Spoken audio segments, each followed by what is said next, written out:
Okey, ini contoh. So, ini kita nak tampal pada baju. Kita potong dulu.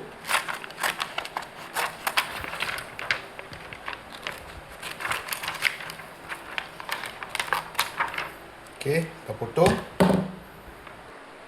Katakan kita nak letak dekat sini. Okey.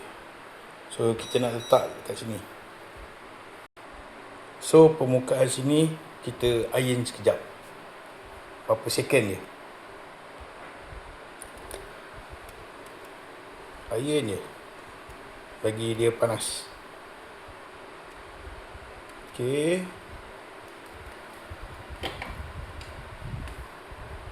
Okey, dah panas.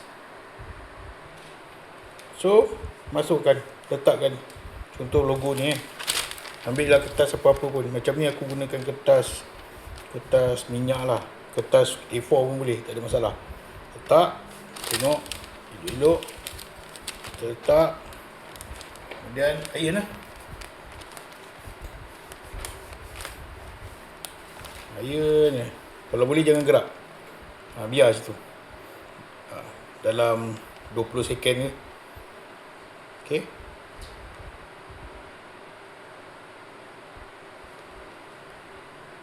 Okey, lepas 20 second lebih kurang, kau agak-agak lah. So, buka. Biarkan dia sekejap. Jangan terus cabut. Bagi dia sejuk. Okey, rasa dulu memang panas. Tengok. Okey. Biar dulu dia sejuk. Okey, agak-agak dah sejuk, baru cabut dia.